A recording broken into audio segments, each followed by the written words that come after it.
আমাদের হচ্ছে আইনের 21 নম্বর ধারা 21-2, তারপর হচ্ছে 25, তারপর হচ্ছে 28-5 উপধারা, তারপর হচ্ছে 33, 35, এরকম অনেকগুলো ধারাতে আমাদের সংশোধনী আছে। আপনি যদি সংশোধনী দেওয়ার নোটিশের প্রক্রিয়াটি আমাদেরকে বলতেন, তাহলে এই ধারাগুলোতে আমরা সংশোধনী দিব। ধন্যবাদ মাননীয় সদস্য। মাননীয় মন্ত্রী।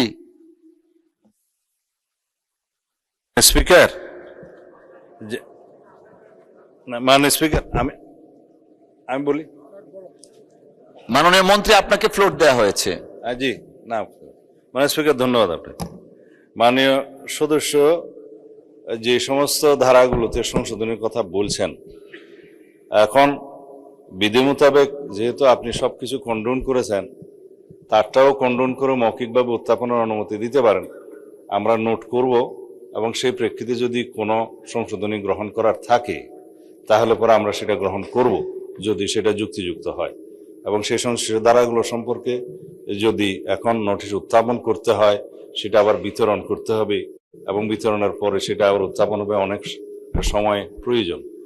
আপনি স্পেশাল ডিসক্রিপশন অনুসারে ওনাকে মৌখিকভাবে সংশোধনীগুলো উত্থাপন করতে বললে যেটা গ্রহণযোগ্য হবে আমি নোট করব, সেটা আমরা গ্রহণ করব। ধন্যবাদ মাননীয় স্পিকার। ধন্যবাদ মাননীয় মন্ত্রী। মাননীয় সদস্য, আপনি তো শুধু ধারা বলেছেন, ধারার ভিতরে কি আছে, কি সংশোধনী, কিছু এই বিষয়ে বলেননি। আর এখন না, আপনি মাইকটা একটু দিবেন প্লিজ। মাননীয় স্পিকার, রুলস অফ প্রসিজারের 77 নম্বর ধারা অনুযায়ী মাননীয় স্পিকার আমরা লিখিতভাবে আপনার নোটিশ দিতে যাচ্ছি এবং এই বিষয়ে সুরাহ করার ডিসক্রিপশনটা মাননীয় স্পিকার সম্পূর্ণই আপনার, এবং আমরা লিখিতভাবে ধারা অনুযায়ী কোথায় কোথায় আমরা সংশোধনী দিচ্ছি সেটা লিখিত অনুযায়ী মাননীয় স্পিকার আমরা দিতে যাচ্ছি।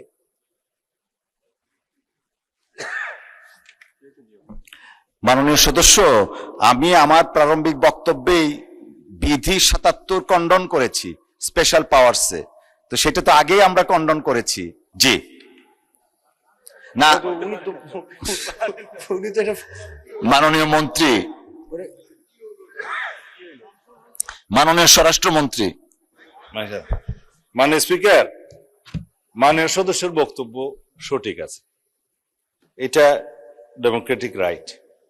পার্লামেন্টে আইন প্রণয়নের জন্য তারা সহযোগিতা করবেন, সংশোধনী দিবেন, কিন্তু আপনি কন্ডন করে আজকে যেহেতু আমরা বিলটা অবিলম্বে বিবেচনার জন্য গ্রহণ করা হোক প্রস্তাব করেছি, এই অবস্থায় যেহেতু লিখিত তার এখন সংশোধনী দেয়া এবং সেটা সদস্যদের কাছে বিতরণ করার সময় নেই। আমি প্রতিশ্রুতি দিচ্ছি যে সমস্ত ধারায় আপনাদের সংশোধনী প্রস্তাব থাকবে সেটা আপনারা যদি দিলে আমরা পরে আবার সংশোধনী আনতে পারবো এই বিলের মধ্যে।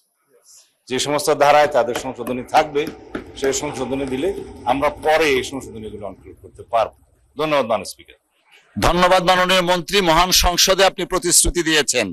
আমি এখন বিলের দফাগুলো সংসদের সামনে পেশ করছি।